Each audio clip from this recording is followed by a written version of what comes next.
Olá, seja muito bem-vindo ao nosso mini curso A Arte de Lidar com o Tempo. Eu sou Lúcia Helena Galvão, professora de filosofia há mais de 30 anos e nesta semana quero te conduzir por uma reflexão preciosa. Tempo é vida.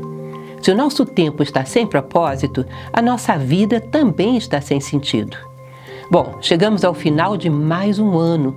E com isso, muitos de nós sentimos o peso das promessas não cumpridas, das metas esquecidas, dos dias que escorreram pelos dedos sem deixar frutos.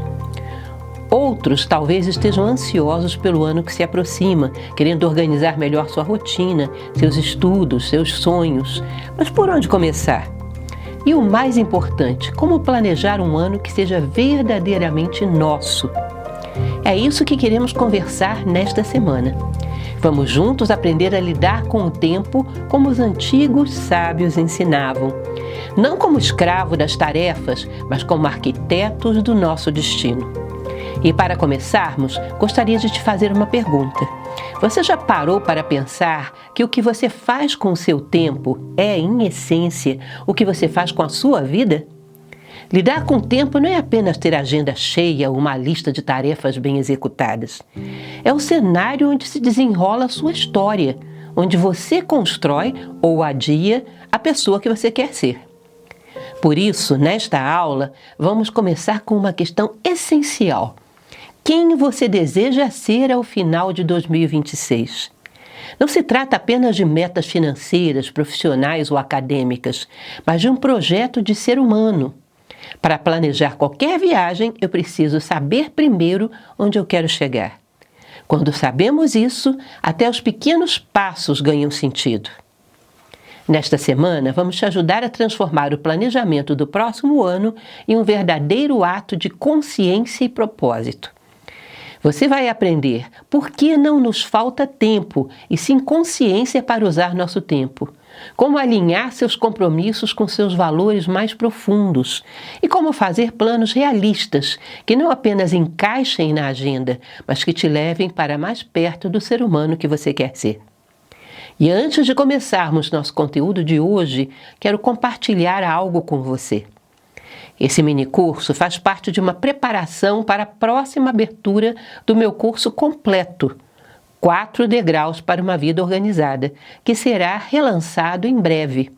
Nele, trabalhamos 4 pilares fundamentais: técnicas de estudo, administração do tempo, agenda estoica e a arte de preparar apresentações. Tudo o que vamos ver ao longo desta semana está em sintonia com estes pilares. E mesmo que você ainda não os conheça profundamente, já poderá dar passos significativos a partir das aulas que teremos agora. Então, prepare seu caderno, desligue as distrações e permita-se viver esse momento como um ritual de preparação para o novo ciclo que se aproxima.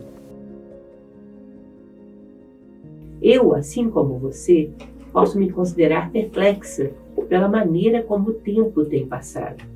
Particularmente esse ano de 2025, parece que escoou pelo meio dos dedos e a gente não sabe dizer como passou tão rápido. Parece que à medida que o tempo avança na nossa vida, à medida que vamos envelhecendo, a sensação que dá é que cada ano é mais rápido do que aquele que o antecedeu.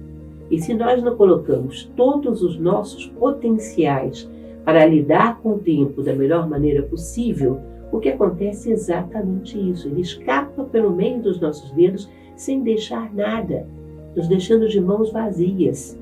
Então é muito importante que a gente, à medida que um ano vai se encerrando, um ano você pode dizer, bom, isso não tem maiores significados. Tem. É um ciclo psicológico muito importante para nós. É uma realidade psicológica para o homem. Ainda que para o sol, para os astros não faça nenhuma diferença, para o homem faz uma diferença muito grande.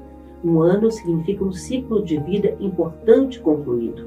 Quando nós nos aproximamos de começar um novo ciclo de vida, é muito importante que tenhamos propostas concretas de como é que eu vou fazer para apanhar o tempo, para não deixar que ele passe sem me deixar alguma coisa de concreto. Então, o que eu proponho nesse nosso pequeno curso de arte de lidar com o tempo de final de ano é uma maneira de você pensar o teu 2026. É um planejamento do tempo para 2026, onde eu vou propor para você algumas reflexões, algumas propostas de mudança, que se você puder fazer, não digo todas, mas uma ou duas, você já vai ter um ganho significativo. Já não vai chegar ao final do ano com aquela sensação de que nada aconteceu, de que nada mudou. Portanto, vamos ficar atentos a isso. Tá? Não vamos deixar que o tempo escoe com tanta rapidez, com tanta facilidade, nos deixando tão pouco. Daqui a pouco o nosso tempo se esgota. E quando a gente olha para trás, temos muito pouco da vida nas nossas mãos. Não podemos deixar que isso aconteça. Tempo é vida e nós temos que nos apoderar da vida. Temos que nos apoderar dela através de maturidade, de experiência, de valores conquistados, consolidados, de uma trilha consistente deixada para trás, de um trabalho que beneficie as pessoas à nossa volta. Isso significa dar sentido à vida, significa não viver em vão. Nós não podemos deixar que o tempo passe sem nos deixar nada, nos deixando de mãos vazias. Então vamos pensar sobre uma agenda para 2026. O que você pretende fazer nesse ano? O que você vai colocar nessa agenda? Quais serão as tuas propostas? Sabe o que eu vou te sugerir? Repensar toda a sua vida. Passá-la de cima a baixo. Dar uma revisada em tudo o que você faz. E ver se está bem feito. Ou se pode ser melhorado. Se as coisas estão sendo tratadas da maneira correta. Ou se você pode melhorar. Se você está sabendo lidar com o seu tempo da maneira mais apropriada em cada pequena coisa daquilo que você considera como rotina. Vamos lá?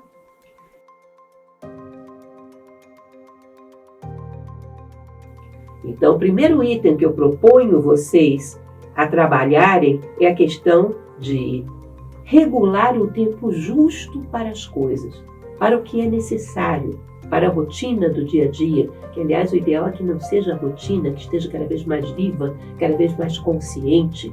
Regular o tempo justo significa o quê? Que eu não vou me exceder, nem vou gerar uma escassez. A escassez vai cobrar o seu preço e o excesso vicia. Então nós vamos olhar cada atividade, vamos ver se estamos sendo justos com todas as nossas necessidades. Vamos começar por uma coisa básica, que é o sono. Então, se você pegar nesse momento qualquer coisa que você queira, o seu chat GPT ou qualquer outra fonte de consulta, e perguntar quanto seria em média, porque isso varia, um tempo de sono razoável, que dê um bom descanso ao seu corpo, eu fiz essa pesquisa, vai dar uma média de 7 a 8 horas de sono. Ou seja, esse tempo, que varia um pouco de pessoa para pessoa, em torno disso daria um bom descanso para você. Como tem sido o seu tempo de sono? Tem sido muito mais ou muito menos do que isso? Vamos dar uma olhada por que está acontecendo isso. Cortar maus hábitos noturnos, por exemplo. Muitas vezes nós nos viciamos a chegar em casa depois de um dia de trabalho, depois de um dia de estudos, depois de um dia de atividades intensas, e ainda irmos para frente de uma televisão, para frente de uma internet, para frente de um joguinho, seja lá o que for, e tirarmos preciosas horas de sono na frente dessas coisas. Conheço pessoas que adormecem na frente dessas coisas, como se necessitassem dessa dose de prazer diário que essas coisas oferecem e que cobram um preço muito caro na nossa vigília. É claro que essas horas que você desperdiça diante desses elementos que não te oferecem nada de crescimento, essas horas vão te fazer falta durante a vigília. Durante o seu dia, você vai estar com baixa produtividade, você vai estar com baixa concentração, você vai estar sonolento, vão te faltar condições para estar pleno naquilo que você faz. Maus hábitos noturnos, infelizmente, são cada vez mais comuns, porque cada nova invenção tecnológica que nós criamos cria para a humanidade um novo vício. Mal começou a inteligência artificial e já tem gente viciada em chat GPT, por exemplo. Cada coisa nova que surge vai criando um novo vício. Nós estamos muitas vezes ansiosos por uma válvula de escape, porque nos sentimos reprimidos, nos sentimos muitas vezes apáticos, infelizes com a maneira como vivemos e procuramos esses distrativos como válvula de escape. Temos que procurar resolver a maneira como realizamos as coisas, para que elas nos deem maior satisfação, para que elas nos deem maior plenitude, para que o meu tempo de trabalho eu tenha uma maneira de lidar com ele que me dê maior satisfação, para que eu não precise de tantas rotas de fuga. Porque, além de tudo, são rotas de fuga que não oferecem nada em troca. Se você lesse um bom livro, você teria alguma coisa em troca. Com essas rotas de fuga, você não tem nada mais do que dispersão. Ou seja, é um vício a mais. O vício sempre tem essa característica perversa. Ele toma muito e não oferece nada em troca. E como todo vício vai exigir de você disciplina. Um vício, para ser enfrentado, ele exige vontade. Você vai ter que impor uma vontade e colocar um despertador num determinado horário e seja lá o que for que você esteja fazendo, interrompê-lo ali e começar o seu procedimento para ir dormir. Vai ter que introduzir essa disciplina como necessária e aprender a ter essa compensação psicológica em outros campos. Talvez me relacionando melhor no meu trabalho, me relacionando melhor na minha vida, encontrando mais prazer naquilo que eu faço, procurando hábitos talvez mais sadios, fazendo uma pequena leitura antes de dormir, alguma coisa que te ofereça algo em troca. Ou seja, o que eu proponho para você em 2026? Combata os seus maus hábitos noturnos que te roubam horas de sono.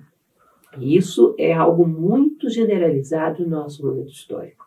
Só tem uma coisa que é capaz de combater o vício, que é a vontade, disciplina. Você ter vontade colocada na sua vida, determinação. A partir de agora, em tal horário, eu não farei mais nada. Eu me prepararei e farei o necessário para ir dormir. Vou interromper todos esses vícios que têm roubado muito do meu tempo sem me dar nada em troca. Como qualquer vício, se não houver disciplina, você não tem força contra eles. É necessário que a gente estabeleça, reintroduzir, por exemplo, o hábito da leitura, como eu falei para vocês, é algo muito bom. Estabelecer uma forma de prazer que seja compensadora, que nos traga algo em troca, uma boa leitura, selecionar algumas leituras para que você faça antes de dormir, coisas que não excitem muito a tua imaginação, porque isso pode gerar uma insônia, e coisas que possam te trazer algum tipo de gratificação. Selecionar leituras que têm que ser leves, não podem ser muito pesadas, mas que sejam gratificantes. Reintroduzir o hábito da leitura é algo muito necessário no nosso tempo histórico. Não há nenhum desses tipos de diversão, de atrativos que a sociedade atual oferece, que substitua com vantagem o hábito da leitura. Seja através de um método eletrônico, seja através do livro convencional. A leitura te oferece algo de conteúdo e esses vícios não oferecem nada. Então, canalizar a vontade, estabelecer um horário, uma coisa que ajuda muito para que você possa ter essa força para reformar esse pedaço aí do seu dia, que é a hora de dormir, para que tenha uma maior disciplina aí, é estabelecer um sentido de vida. Sempre falo sobre isso nas minhas palestras. Quando nós temos um sentido de vida, fica mais fácil sabermos o que está sendo útil e o que está sendo inútil. O que é estabelecer um sentido de vida? É imaginar o ser humano que eu quero ser quando tudo isso estiver terminando. Então imagine, ao final da minha vida, que ser humano eu quero ser? O que eu quero ter construído dentro de mim, de qualidades, de valores? O que eu quero ter feito pelo outro, pelo mundo, por mim mesmo? Quando olhar para trás, que rastro eu quero ter deixado no mundo? Essa obra-prima da minha vida, o que eu quero ser nesse momento? Porque a partir do momento que você visualiza, escreve, anota o ser humano que eu quero ser, você estabelece um sentido de vida, você começa a saber o que soma para te levar até lá e o que subtrai. Isso te dá muito mais força para impor uma disciplina na sua vida e limpar os maus hábitos. Então, se eu assistir montes de horas de televisão, isso vai me aproximar desse sentido de vida? Não. Então, eu tenho que ter força moral para lutar contra essas coisas, que não somam, estão subtraindo, estão roubando o meu tempo. Se eu passar muitas horas diante de tal e tal e tal coisa, redes sociais, seja lá o que for, isso acrescenta ao meu sentido de vida? Não. Então isso está me roubando tempo. Quando a gente tem um sentido de vida, a gente tem um bom argumento para lutar contra os nossos vícios. Então, esse ponto eu proponho como primeiro ponto do nosso minicurso. Trabalhe para limpar os seus vícios noturnos e dormir numa hora regular, que te dê uma boa quantidade de horas de sono. Uma coisa que é bastante interessante também é a maneira como você acorda em relação às suas horas de sono. Temos um umbral pela manhã que é aquele... A gente acorda meio sonolento, as coisas ficam meio mal feitas. Há uma maneira de romper esse umbral o mais rápido possível. Em primeiro lugar, procure, quando você desperta, levantar o mais rápido possível. Não fique muito tempo entre o sono e a vigília na cama. Esse é um momento muito ruim, porque você não tem controle mental. Aí passam muitas formas mentais na nossa mente que podem ser muito negativas, podem gerar uma disposição muito negativa para o dia. Helena Blavatsky falava muito concretamente sobre isso. Cuidado, porque esse é um momento onde o controle mental é muito baixo. E as coisas que passam pela sua cabeça nesse momento vão te acompanhar durante o dia. E quando não temos controle mental, podem nos passar coisas muito negativas na mente. Então, o ideal é que quando a gente desperte, o mais rápido possível saia da cama. Se possível, tome um banho matinal. Aprenda a ter uma disciplina que o seu banho seja rápido, para não romper a sua rotina matinal. Tome um banho matinal. É uma maneira de você despertar, sair desse umbral da sonolência, da consciência onírica, romper rapidamente esse umbral, estar mais desperto e mais atento para o dia que começa. Então, tome aquele banho relaxante, renovador, embora rápido, onde você sinta como se a água estivesse passando por dentro de você e levando tudo de negativo. De tal maneira que você acorde com a melhor disposição possível. Eu sempre recomendo uma pequena coisa, ainda que seja muito simples, que você faça pela manhã, quando acordar pela manhã. Aquele que tem uma religião, tem o hábito de fazer uma oração, está ótimo, faça a sua oração. Se você não tem esse hábito, leia um pequeno texto, pode ser uma linha ou duas, um pensamento, um poema, que eleve a sua consciência. Relembre quem você é, o que você se propõe diante da vida. Ou tenha do seu lado um pequeno som onde você deu play numa música que seja positiva, seja autoastral, seja estimulante para o seu dia. Isso ajuda muito. É aquela história de começar o dia com o pé direito. Essa disposição positiva com que você começa é aquilo que nós chamamos de magia dos inícios. Vai te ajudar a ter um dia com muito mais disposição. Portanto, vejamos. Primeiro passo, aprender a dormir. Segundo passo, aprender a despertar. Despertar criando o ambiente mais positivo possível. Levantando da cama assim que você desperta, tomando um bom banho. Evite, tem certas coisas que, para quem estuda, por exemplo, Feng Shui, sabe disso. Evite ter imagens diante da sua cama que podem ser até apropriadas para outros lugares da casa, mas não para estar diante da sua cama, que são pesadas, são densas, são negativas e podem induzir um estado de espírito negativo assim que você desperta. Tá? Se você gosta, por exemplo, de uma Guernica de Picasso, coloque na sala, não coloque diante da sua cama ao despertar. Não é uma boa imagem para se ver quando você desperta pela manhã. Você precisa de algo que seja mais, digamos assim, estimulante, algo que mantenha a sua consciência mais motivada para o dia que vai começar. Não é um bom momento para contemplar as misérias humanas. Isso vai fazer com que você comece o dia com uma disposição muito pessimista, muito baixa. Não quero criticar essa obra, não entenda o mal. Mas a justiça, segundo Platão, é cada coisa no seu lugar. Portanto, esse não é um bom local para esse tipo de obra. Esse e similares. Uma boa paisagem, uma coisa estimulante, uma coisa bela, leve, é um bom quadro para estar diante da sua cama. Bom, se você tem o hábito de fazer um pequeno exercício de alongamento, isso também ajuda.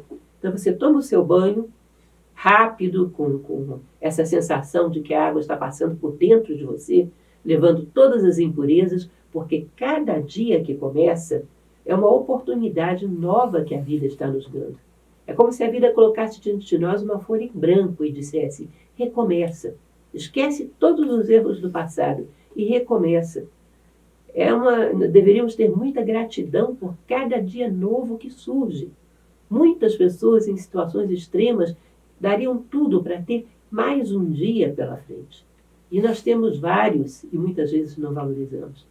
Um dia é uma nova oportunidade, uma página em branco. Então nós devemos procurar estar o mais puros possíveis, limpos de todos os erros, culpas, más memórias e essa experiência de imaginação, de imaginar que a água está passando por dentro de você, levando tudo, ela ajuda muito. Ao sair do banho, se você puder fazer alguns minutinhos de exercício de alongamento, ajuda bastante. Algo muito simples, todo mundo sabe fazer um pequeno alongamento, ajuda a dar uma melhor disposição ao corpo, é um bom hábito matinal. Então, recapitulando, acordar, um pensamento positivo, uma oração, alguma coisa, uma melodia, um quarto que o ambiente seja favorável, levantar o mais rápido possível quando você desperta, banho, um banho onde você imagina a água passando por dentro de você, um pequeno exercício de alongamento, e assim você começa o dia da maneira mais positiva possível. Ou seja, 2 coisas para você se planejar para o ano que vem. A maneira como dorme e a maneira como desperta. Essas coisas eu tenho tão automatizadas, por que eu vou mudar? Porque talvez não estejam boas. E viver é aperfeiçoamento. Viver é crescimento. Estamos aqui para isso. Todas as coisas que fazemos e achamos que fazemos muito bem, se você parar para olhar, todas elas podem ser um pouco melhoradas. As mais simples podem ser um pouco melhoradas. E nós estamos aqui para isso. Portanto, vamos trabalhar com as pequenas coisas. Vamos aperfeiçoar a nossa maneira de deitar e de acordar. A nossa maneira de dormir. Tá? Antes de dormir, se você puder também fazer uma pequena leitura que desconecte a sua mente dos problemas do dia, também ajuda. Por isso eu recomendei reintroduzir o hábito da leitura. Porque é muito ruim quando entramos no sono carregados das preocupações do dia. Muitas vezes essas preocupações vão gerar sonhos, vão gerar uma noite agitada, um sono de má qualidade. Por isso recomendei reintroduzir o hábito de leitura. Uma leitura leve, que gere uma quebra entre a tua rotina do dia e o teu sono, para que você não arraste para dentro da consciência onírica todos os problemas do dia. Isso também ajuda demais. Você cria um umbral para entrar no sono e um umbral para sair dele. Ou seja, uma boa leitura antes de dormir, uma boa leitura ao despertar. Pela manhã pode ser só um pensamento, um poema, uma coisa muito rápida. À noite, uma página, 2, de uma leitura que eleve a tua consciência. Muitas vezes a pessoa vai para frente da televisão assistir desastres, assistir tragédias pelo mundo afora, e acha que isso não vai influenciar as suas horas de sono, que isso não vai baixar a sua qualidade de sono. Seria muito bom que a gente pudesse avaliar. Existem hoje ferramentas que avaliam a qualidade do sono que a gente teve. Relógios, anéis, um monte de coisa. Para que vocês soubessem, pela manhã, quando olhassem para aquilo, vissem qual foi a qualidade do seu sono. E às vezes nós dormimos tão mal que, embora tenhamos dormido toda a noite, o sono foi de péssima qualidade. Essas ferramentas tecnológicas modernas muitas vezes nos permitem ver que qualidade de noite estamos tendo. Hoje existe essa ferramenta. Para quem tem a possibilidade de ter, é algo útil. Eu conheço uma pessoa que usa isso e ela sabe, todas as manhãs, qual foi a qualidade da sua noite de sono. Bom, outra coisa que é interessante, em se tratando de sono, se você pode, tem muitas pessoas que não têm essa possibilidade, logo depois do almoço, um pequeno tempo de siesta. Existem países onde isso é oficial. Na Espanha, por exemplo, estive lá e vi isso, todo mundo faz. Nós aqui no Brasil não temos muitas vezes essa possibilidade por conta dos nossos trabalhos. Se você tem essa possibilidade, meia hora que seja, que você recoste em algum lugar, feche os olhos e relaxe, ainda que não adormeça profundamente, coloca ali um despertador, o relógio do lado, meia hora a 1 hora, não precisa mais do que isso. Renova muito para que você comece a sua jornada vespertina. Muitas vezes preferimos pegar um carro, sair correndo para ir em casa, para almoçar em casa, para fazer tudo às pressas.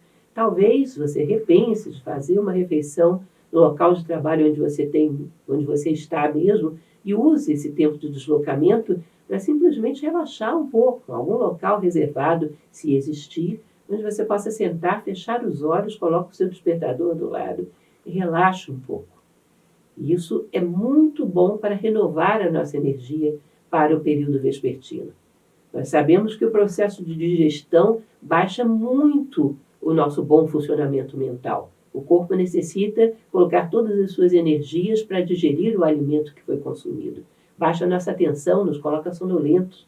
Se ao invés de brigarmos contra isso, simplesmente adormecemos por um tempo curto, isso nos dá uma disposição muito boa para a tarde. Quem pratica esse hábito sabe, funciona muito bem. Eu pratico esse hábito e funciona muito bem. É necessário que se seja bastante disciplinado quanto ao tempo. Coloque um despertador que toque e imediatamente se levante quando ele tocar. Mas faz muita diferença, por pequeno que seja esse tempo, faz muita diferença. Então, um terceiro conselho em relação ao sono. Veja se é possível introduzir uma pequena sesta depois do seu almoço, que é a refeição mais pesada do dia costuma ser, não é? Treinar concentração em cada coisa que se faz para ter maior produtividade. Isso é uma coisa que você não precisa esperar o ano que vem. Desde já, começar a treinar técnicas de concentração, para que você tenha menos esquecimento, cometa menos erros naquilo que faz, tenha menos dispersão, para que tenha maior produtividade no seu tempo. Ou seja, 1 hora produtiva rende tremendamente. 1 hora dispersa não rende nada. Nós precisamos aprender a sermos mais concentrados naquilo que a gente faz. Eu sei que tem pessoas que, por exemplo, param tudo o que estão fazendo para estudar para uma determinada prova, de um concurso público, de um vestibular, seja lá o que for, e ficam, 8 horas por dia estudando. Mas são tão dispersas, são tão pouco concentradas, que essas 8 horas valem menos do que 1 ou 2 horas de uma pessoa que sabe se concentrar. O tempo não é uma questão só de quantidade, é uma questão de qualidade. Nós podemos fazer muita coisa numa hora, concentrados, presentes, de corpo, mente e alma presente naquilo que estamos fazendo. E isso, inclusive, nos dá uma satisfação muito maior naquilo que estamos fazendo. Quando fazemos as coisas mal feitas, isso vai nos desestimulando, vai nos tirando o prazer de estarmos ali.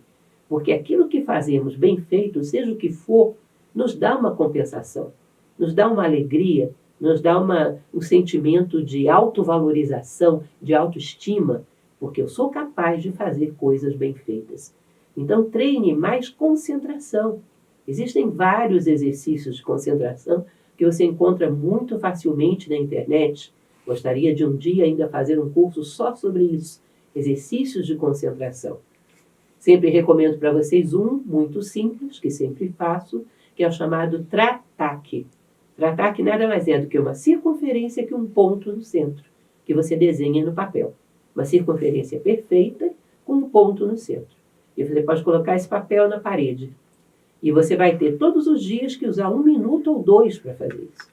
Você vai tentar se concentrar tanto nesse ponto, de tal maneira que você não veja a circunferência. Quando você começar, você vai achar que isso é uma loucura, que você não vai conseguir nunca. Você cansa, a bolinha vira 2 bolinhas, você acha que aquilo nunca vai funcionar. Mas se você insiste todos os dias, 1 minuto, 2, você vai ver que um belo dia você começa a perceber a circunferência piscando, falhando. Se você insiste um pouco mais, de repente ela esfumaça e você não vê mais, você vê só o ponto. Esse é um estado de concentração que você conquistou. E esse estado de concentração você pode usar agora para ler, para se concentrar em digitalizar um trabalho que você está fazendo, redigir alguma coisa que você está precisando escrever no seu trabalho. Ou seja, isso vai te dar produtividade em 1000 outras coisas. Treine, faça exercícios de concentração. Bem, então apenas recapitulando o que vimos na nossa primeira aula. Aprender a dormir, romper os maus hábitos, fazer uma boa leitura para fazer um umbral entre a vigília e o sono, saber despertar da melhor maneira possível, levar a consciência, tomar um banho, fazer um alongamento, isso melhora muito a sua disposição para o dia que começa, treinar concentração, fazer uma pequena sesta depois do almoço também, algo importante em relação ao sono, treinar concentração. Então começamos falando sobre o Trataque, que é um exercício, pedir que vocês procurassem outros se tiverem acesso, fazer exercícios de concentração por um tempo X. Ou seja, durante, 6 meses do meu ano, eu vou pegar 1 minuto, 2 por dia, vou fazer exercícios de concentração. Porque quando eu me concentro naquilo que eu estou fazendo, eu melhoro a qualidade daquilo que eu estou fazendo e melhoro a realização que as coisas me trazem. Porque nós necessitamos olhar para trás e ver coisas bem feitas, nos orgulharmos das nossas obras, seja o que for. Pode ser um trabalho muito pequeno. Quando você coloca o seu melhor ali e depois olha e sente orgulho daquilo que fez, isso te traz satisfação, isso te traz um estado de felicidade. Você já não precisa estar procurando distrativos para poder encontrar alguma satisfação na vida. Você começa a encontrar a satisfação na própria vida, quando você gosta da maneira como faz as coisas.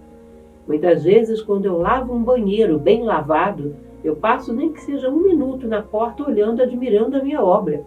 De tão belo que ficou, de tão caprichado, de tudo tão brilhante, tão cheiroso. Dá uma satisfação interna muito grande quando você faz alguma coisa bem feita, por muito simples que seja. Quando aumentamos a nossa concentração naquilo que fazemos, isso aumenta muito o nosso bem-estar na nossa atividade. Isso vai fazer com que a qualidade de vida nossa melhore muito. Portanto, esse ponto da concentração é muito importante. Vamos retomar isso na nossa próxima aula e prosseguir no nosso planejamento para 2026. Na quarta-feira, continuaremos desenhando juntos o nosso ano de 2026. Enquanto isso, busque colocar em prática o que já conversamos hoje e comece o seu planejamento.